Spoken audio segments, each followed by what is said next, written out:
అన్నిటికన్నా మనం ఇప్పుడు చూస్తే కడప డిస్టిక్ మొత్తం ఆంధ్రప్రదేశ్లోనే వైఎస్ఆర్సీపీకి చాలా హోల్డ్ ఉన్న డిస్టిక్ లో ఇది ప్రథమమైన డిస్టిక్. కడప డిస్టిక్ లో పరిస్థితి ఎలా ఉంది అనేది ఇప్పుడు చూద్దాం.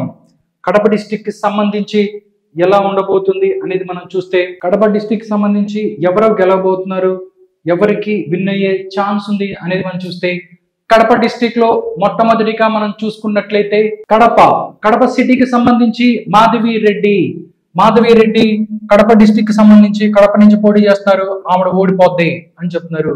దాంతోపాటు కోడూరు, ఇది ఎస్సీ నియోజకవర్గం, ఇక్కడ క్యాండిడేట్ ఇంకా ప్రకటించలేదు. దాంతో పాటు కోడూరు తర్వాత మనం చూసుకున్నట్లయితే రాయచోటి నుంచి టీడీపీ తరపున మండిపల్లి రామ్ ప్రసాద్ రెడ్డి, ఇక్కడ కీన్ కంటెస్ట్, ఇక్కడ హోరాహోరీ తప్పని పరిస్థితి ఆయనకి. పులివెందుల నుంచి మర్రెడ్డి రవీంద్రనాథ్ రెడ్డి ఓడిపోతాడు. ఎందుకంటే ఇక్కడ నుంచి పులివెందుల నుంచి వైఎస్ జగన్మోహన్ రెడ్డి ఎవరైతే ఉన్నారో ఆయన ఇక్కడ నుంచి పోటీ చేయబోతున్నారు అన్నట్టు తెలుస్తుంది.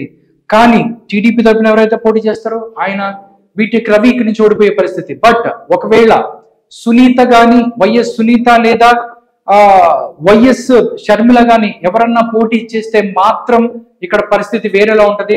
పులివెందుల నుంచి అలాంటి పరిస్థితులు వస్తాయా లేదనేది ఇప్పుడే చెప్పలేము. దాని తర్వాత కమలాపురంకి సంబంధించి ఇప్పుడు రాలేదు.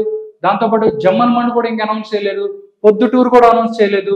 మైదుకూరు నుంచి మనం చూస్తే టీడీపీ తరపున పుట్ట సుధాకర్ యాదవ్ ఇక్కడ నుంచి కీన్ కంటెస్ట్ గా ఉంటాడు, ఆయన హోరాహోరీ తప్పని పరిస్థితి ఉంది.